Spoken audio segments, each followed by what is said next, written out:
तो हम आए थे, यह है अंशिका, इसको देखने। इसकी हो रही है तबीयत खराब, तो हम इसको देखने आए थे। काफी परेशानी है इसको, इसलिए हम आए थे इसे देखने। हाँ दीदी करिए खाने की प्रिपरेशन। आगे कर दिया परेशान हमने इनको। परेशानी वाली अपनों के आने से परेशान होने लगे तो बस।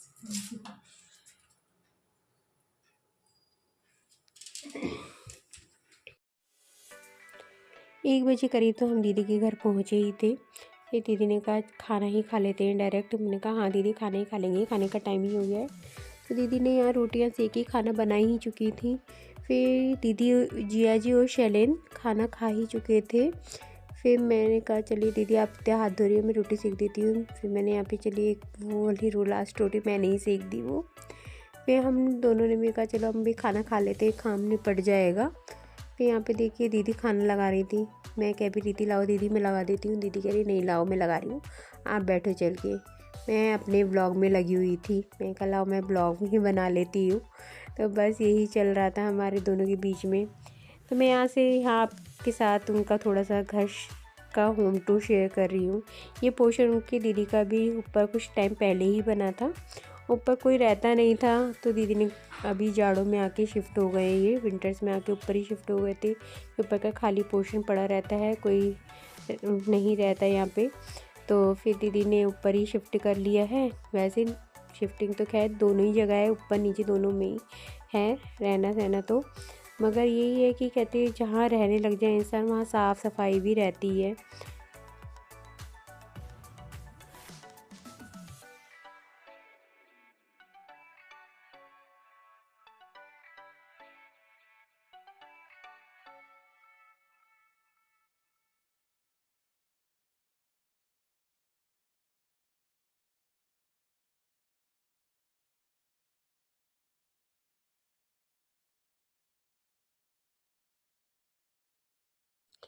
फिर खाना पीना करने के बाद दीदी अपना काम निपटाने के बाद रूम में ही आ गई थी। हम भी रूम में ही बैठे थे, मैं भी अंशिका। अंशिका मेरे पास ही लेटी हुई थी, सो रही थी। कही थी ना हमें मुझे कैप्चर मत करना। मैंने कहा ठीक है। ये कैमरा मैंने अपने और दीदी की तरफ ही कर लिया था। तो फर्स्ट दीदी से मैं पूछ रही थी कैसे कैसे उनकी उसकी तबीयत ख़राब हो गई थी। मुझे तो पता ही नहीं चला था, 2 दिन पहले ही पता चला। तब दीदी बता रही थी पहले भी हुई थी इसकी तबीयत ख़राब, इसने लापरवाही कर दी थी, बस दवाई छोड़ दी थी बीच में। तो बस इसी वजह से वो इन्फेक्शन ज़्यादा ही फैल गया था। तो बस दीदी उसी के बारे में मुझसे बता रही थी। हम बस फिर बातें करते रहे बहुत देर तक। तो करीब बहुत देर तक तो नहीं, खैर आधा ही घंटा करीब हम लोग बैठे होंगे साथ में ही, क्योंकि हम लेट ही पहुँचे थे। तो फिर अगर प्लानिंग थी नहीं हमारी जाने की, फिर अचानक से ही प्लानिंग हुई। तो फिर हमने कहा चलो फिर कोई बात नहीं, आधा घंटा पौन घंटा 2 घंटे भी रुकेंगे हमारे लिए बहुत है। फिर हम लोग करीब 3 घंटे रुके होंगे, तीन 3 घंटे रुके होंगे हाँ। उसके बाद हम आ गए थे, करीब 4:30 बजे हम वहाँ से निकल आए थे। तो यहाँ पे मेरी छोटी ननद भी आ गई हैं। तो वो यहाँ अमरोहा में यहीं पे जॉब करती हैं। तो फिर वो यहाँ से वो सीधे डायरेक्ट दीदी के घर ही आ गई थी। और यहाँ मेरी बेटी की आवाज़ आ रही होगी आपको, खांसी की से खांसी हो रही है। फिर यहाँ दीदी ने शाम की चाय बना ली थी। दीदी चलो सुस्ती नहीं आएगी, चाय पी लो गाड़ी चलाते हुए। तो दीदी ने चाय बना ली थी, बस वो ही लगा रही थी नाश्ता। हम कह भी रहे थे इतना नाश्ता क्यों लगा रही हो, अभी तो खाना ही खाया था। तो कहीं कोई नहीं। फिर बस मैं यहाँ आ गई थी दीदी के नीचे गार्डन में। दीदी के बिल्कुल बगल में ही एक प्लॉट है, वो दीदी ने ही ले लिया था। यहाँ दीदी ने पूरा गार्डन बना रखा है। यहाँ तो देखिए कितने मोटे मोटे पेड़ लग रहे हैं, और बेर भी मैं कच्चे हैं, बिल्कुल कच्चे हैं अभी तो, मगर हैं बहुत मोटे मोटे। यहाँ दीदी बोल रही थी कि बंदर आते हैं ना, बंदर छोड़ते नहीं हैं, बहुत नुकसान कर जाते हैं। अब तो दीदी ने बहुत कम कर दिया है, वरना तो पहले बहुत सारे पेड़ पौधे लगे हुए थे दीदी के। और अब भी कितनी हरियाली हो रखी है। अभी मैं आगे भी आपको दिखाती हूँ दीदी ने क्या क्या। यहाँ देखिए अमरूद का पेड़, इस पे भी बहुत ही अमरूद मोटे मोटे आते हैं, बहुत मोटे मोटे। अब तो दीदी ने कटवा दिया बंदरों की वजह से, काफ़ी बड़ा पेड़ था। यहाँ यही चीकू का पेड़, देखिए कितने सारे चीकू लगे हुए हैं यहाँ पे, मगर अभी सब कच्चे हैं। बोल रही थी दीदी कि यहाँ पे बंदर नहीं छोड़ते, आते हैं और बहुत नुकसान करके जाते हैं। बंदरों का बहुत ही आतंक हो रखा है यहाँ पे। मैं देख रही थी कितने कोई चीकू पका पका हुआ होगा तो मैं तोड़ लूँगी। कोई पका हुआ नहीं था, टोटल कच्चे थे और एक हाथ मेरे हाथ से टूट भी गया था। यहाँ बहुत मोटा था चीकू वो। हाँ, ये चीकू है। तो ये चीकू मेरे हाथ से टूट भी गया था तो मैंने वहीं फेंक दिया, बिल्कुल कच्चा था। बस यहाँ पे दीदी ने तो काफ़ी पेड़ निकाल दिए। बेल लगा रखी थी तुरई की और भी सेम की, फली की। बाय बाय, चलो बाय बाय। तो जी अभी हम आ गए हैं अमरोहा से, दीदी के घर से। और यहाँ देखिए मेरा रूम तो भाई नीट एंड क्लीन, जैसे छोड़ गई थी वैसे ही। मेरी बेटी ने आके ड्रेस बस यहाँ पर रख दी है, मगर कमरा गंदा नहीं किया है, बिल्कुल ऐसा का ऐसा ही है। और ये कपड़े मैं अभी उतार के ला रही हूँ और बस इसकी तय बनाऊंगी। मेरे सामने तो पूरा रूम गंदा कर देते हैं, मगर पीछे तो खैर नहीं करते। देखिए बिल्कुल साफ सुथरा पड़ा है कमरा भी।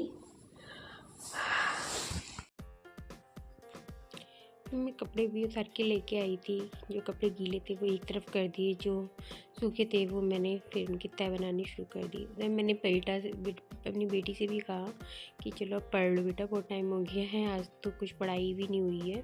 तो वो अपने स्कूल का होमवर्क कर रही थी, इसके तो टेस्ट ख़त्म हो चुके हैं, मेरे बेटे के नहीं हुए हैं, तो मैं भी उसे भी बुलाऊँगी पढ़ने के लिए। तो बेटी तो खैर अपने आप ही पढ़ने बैठ जाती है। तो कहती मम्मी मैं जल्दी काम कर लूँगी तो मैं जल्दी छुट्टी हो जाएगी। मैंने कहा हाँ बेटा, जल्दी काम कर लूँगी तो जल्दी छुट्टी हो जाएगी। तो बस वो मेरे से कभी कुछ कह रही थी, मम्मी पेंसिल शॉप कर दो, कभी कुछ कभी कुछ। आज तो थोड़ी वो कर ही रही थी। मैंने कहा चलिए कोई बात नहीं, कभी कभी बच्चों के साथ तो होता ही है ऐसा। और यहाँ मेरे कपड़ों का इतना ढेर लग चुका था बहुत ही, कि मैं कौन से कपड़े कहाँ कैसे कैसे, मेरा तो दिमाग ख़राब हो जाता है कभी कभी। मैं कैसे कैसे समेटूँ उन कपड़ों को। बहुत ही कपड़े, पता नहीं रोज़ के इतने कपड़े कहाँ से उतर आके आ जाते हैं। कितने सोचती हूँ कम हो कपड़े, कम हो धुलने के लिए, मगर कपड़े बहुत हो जाते हैं, पता नहीं कहाँ से इतने कपड़े आते हैं। और पहनने के लिए जब निकालो तो कि पहनने के लिए तो कपड़े ही नहीं होते हैं।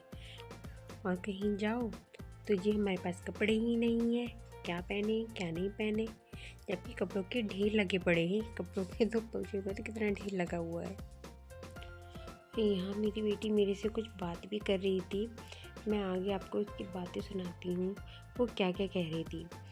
और मैं ये थोड़ी, मेरा वॉल्यूम कम आ रहा होगा क्योंकि मैं एडिटिंग कर रही हूँ रात में और मेरे बच्चे सो रहे हैं। तो मैं आपको अभी सुनाती हूँ क्या क्या बातें, मेरी तो समझ में नहीं आता मैं उसकी बातों का क्या ही जवाब दूँ। ना सुनिए उसकी बातें, वो क्या क्या कह रही है। पर जब कोई भी ना हो तब हम क्या करेंगे यहाँ पर सोने के अलावा? कहाँ पर कब कोई ना हो, मम्मी पापा ना हो, मैं और पापा ना हो, जब ये तो पता क्या करोगे तुम। पर हम लोग और घर में कोई ना हो, रात को घर में कोई ना हो और लाइट भी चली गई हो और कुछ भी नहीं चलता हो, फिर आप सब क्या करोगे? बैठे हैं नहीं, चलो और यस। आपने सुनी उसकी बातें, वो किस तरीके की बातें मेरे से पूछ रही थी कि यहाँ घर पे कोई ना हो तो हम क्या करेंगे, लाइट भी चली जाए तो हम क्या करेंगे। तो बस ऐसी कैसी बातें वो पूछती है तो मेरी समझ में नहीं आता था मैं उसकी बातों का क्या जवाब दूँ। मैं इसी के साथ मैं करती हूँ अपनी वीडियो का एंड। तो वीडियो आपको कैसी लगी बताइएगा, लाइक सब्सक्राइब शेयर कर दीजिएगा मेरी वीडियो को।